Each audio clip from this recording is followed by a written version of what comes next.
አሁንስ ትግራይ ላይ ምናምን ትበል እዛ ምትሰራውን ይሄ የፈለከውን ገንዘብ ይሄ የተሞዳሞድክም ያታለልክም የፈለከውን ያረክ ገንዘብ ሰብስብ። በትግራይና በትግራይ ፖለቲካ ግን እንዳትገባ። በትግራይ ህዝብ ጉዳይ ያ ሁላ ትግራይ ላይ መከራ ሲደርስ ቪዲዮ ሰርታ አታውቅም። በትግራይ ጉዳይ አውርተ ተናግረ አንተም ኮልኮሌዎች አላችሁ እዚህ የትግራይ ተወላጅ ነን የምትሉ ቲክቶክ ላይ እኛ ጦርነት አንፈልግም። ልክ አዝኢፍ ትግራይ ጦርነት እፈልጋለሁ እንዳለች ትግራይ ተፈናቃይ ይመለስ፣ ግዛታችን ይመለስ፣ ህዝባችን ይመለስ፣ አስተዳደራችን ይመለስ፣ ባጀት አትከልክሉ። ሰላም ነው የጠየቁት። እኔ የትግራይን ጉዳይ ተከታትያለሁ። እንደ ትግራይ የለመነ የለም። ይሄ መሀል ከተማ ከብትና የበሬና የከብቶች ጭራ ይዞ ስልጣን የያዘው ሰው ግን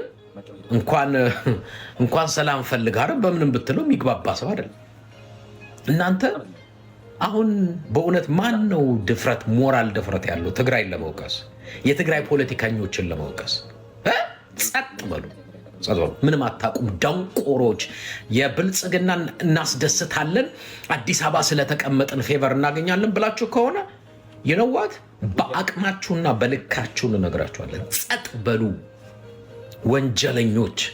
እውነት መናገር ካለባችሁ ህጸጽ ላይ ሰው ተራበ እንኳን ተብሎ ገንዘብ መሰብሰብ እንዳይሰበሰብ የከለከለ ስርዓት፣ አራጅ ስርዓት መንግስት ነው። 4 ኪሎ ያለ ማነህ ደፋር ናውጣና የትግራይ ተወላጅ ነኝ የምትል እስቲ ቪዲዮውን ከፍተህ እና ከኔ ጋር ፊት ለፊት አውራ። ማንህም ሞራል ለማጥመጣም ከኔ ጋር አታወራ። ማንም ለትግራይ አወራችሁ ተናገራችሁ ተብሎ ዛሬ ኢትዮጵያ እኔ መግባት አልችልም። እነ አዶናይ ቢዝነስ ሰራላችሁ ከኔ በላይ ስለ ትግራይ መናገር ትችላለህ አዶናይ። ሌሎቻችሁም ኮልኮሌ እዚህ ቲክቶክ ላይ ያላችሁ ትችላላችሁ። ብዙዎቻችሁ እኮ የምትሞዳሞዱት ኢትዮጵያ ገብቶ ለመውጣት ቤት ስላላችሁ ቤታችሁ እንዳይወሰድ አይደል? እውነት ለመናገር ነው።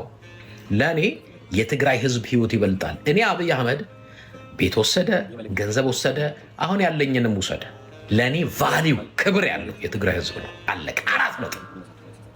መወለድ ቋንቋ ነው። ትግራይ ተወልደናል አለ። የእናንተ ትግራይ መወለድ አየናችሁ እኮ።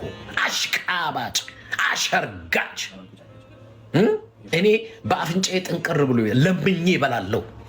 ህዝቤን ሸጬ እነዚህ ጉግማንጉግ አራጅ ስርዓት ጋር ተለጥፌ በልቼ ከማድር እውነቴን ነው አፈር ልብላ። ለትግራይ ህዝብ ለህዝብ ቆሜ አፈር ብበላ ይሻለኛል እንጀራ ከምበላ። ሆዴ በፊቴ እንጂ በጀርባ አይደለም ያለው።